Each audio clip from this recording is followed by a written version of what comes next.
नागिन और नागमणि।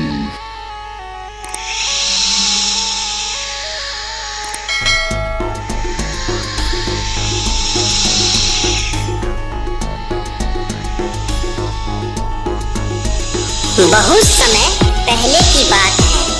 एक जंगल में इच्छाधारी नागों का एक जोड़ा रहा करता था।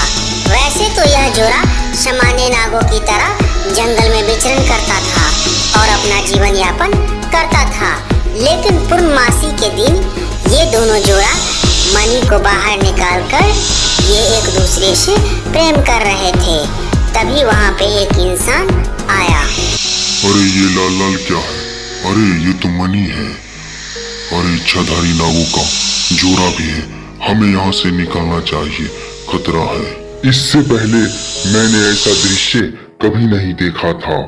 बहुत ही चमकीला नागमणि था और वे नाग के जोड़ा बहुत ही भयानक लग रहे थे। भगवान का लाख लाख शुक्र है आज मेरी जान बच गई। सुनो रवि भाई, तुमसे एक बहुत जरूरी बात कहनी है। भाई, मैंने जंगल में एक नागमणि देखा है और इच्छाधारी नागों का जोड़ा भी देखा है। अरे आकाश भाई, क्या तुम सच बोल रहे हो? नागमणि होता है? अरे हाँ भाई, नागमणि होती है। मैंने सुना है कि नागमणि से लोग इतना अमीर हो जाते हैं कि कमाने की जरूरत नहीं पड़ती है। अरे वाह भाई, ये तो अच्छी बात है। अब ये सोचना है कि उस नागमणि को कैसे हासिल किया जाए। भाई, अब तो नागमणि को हासिल पूर्णमासी के दिन ही किया जा सकता है। इससे पहले इच्छाधारी नाग नागिन मणि को अपने से दूर नहीं करता है। ठीक है भाई, हम लोग पूर्णमासी के दिन का इंतजार करते हैं। वो घड़ी जल्दी ही आए जब हम लोग खूब अमीर होंगे, हमारे पास ढेर सारे रुपये पैसे होंगे। धीरे धीरे दिन बीतता गया और वह दिन आ ही गया जब पूर्णमासी का दिन था। रवि और आकाश दोनों दोस्त उसी दिशा में चल दिए जहाँ इच्छाधारी नाग नागिन नागमणि के साथ रहते थे। चलते चलते उन्हें शाम हो गई, तब जाकर वे दोनों उस जंगल के करीब पहुँचे। सुनो रवि भाई, हम लोग उस जंगल के करीब पहुंच गए हैं जहाँ पे इच्छाधारी नाग नागिन रहते हैं। अब हम लोगों को सतर्क रहना होगा। सही कह रहे हो आकाश भाई, अब यहाँ से हम लोगों को सावधान रहना होगा। पता नहीं किधर से हम पे अटैक कर दे इच्छाधारी नाग नागिन। अरे भाई, वहाँ देखो नाग नागिन रहा।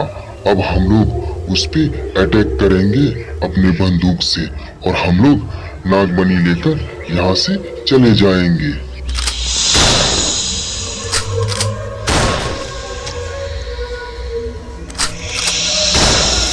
दोनों दोस्त ने अंधाधुंध फायरिंग किया जिसमें नाग मारा गया, लेकिन नागिन किसी तरह जान बचाकर वहां से भाग गई।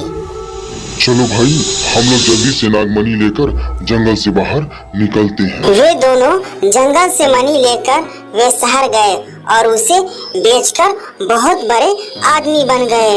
उन दोनों के पास पैसों की कोई कमी नहीं थी और वे आराम से रहने लगे।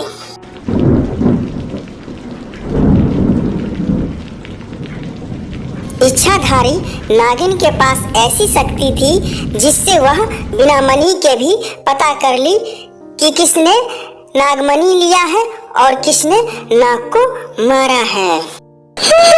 हमें सबसे पहले उसके पास जाना है जिससे वे दोनों ने मणि को बेचा है। हमने राज को उन लोगों को न डाला है, मैं किसी से नहीं छोड़ूंगी। फिर नागिन जंगल से शहर की ओर चल दी उस नागमणि की खोज में। नागिन चलते चलते उस सेठ की दुकान में आ पहुंची। नागिन को उस दुकान में उसका मणि मिल गया। इच्छाधारी नागिन को मणि मिलते ही वह एक लड़की की रूप धारण कर ली। अब हम दोनों को मार डालेंगे जिसने हमारे पति नागराज को मारा है। फिर इच्छाधारी नागिन एक सुंदर सी लड़की का रूप धारण कर लिया।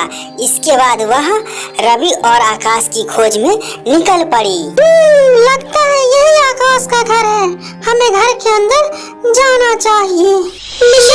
तुम्हारा आखिरी दिन है, कैसे तुमने मेरे पति को तरपा के मारा, आज मुझे भी मारा नहीं। फिर इच्छाधारी सांप का रूप लेकर विशाल को डस लिया। विशाल उसी वक्त मर गया।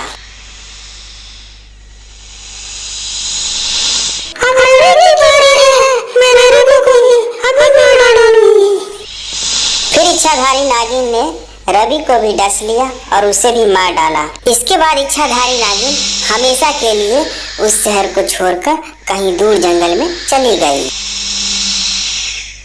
बच्चों, यदि आपको यह कहानी अच्छी लगी हो और इस तरह की अच्छी अच्छी कहानियाँ देखनी है तो इस चैनल को सब्सक्राइब जरूर कर ले, साथ ही बेल आइकन को प्रेस कर ले ताकि आपको नया नया नोटिफिकेशन मिलता रहे। धन्यवाद बच्चों।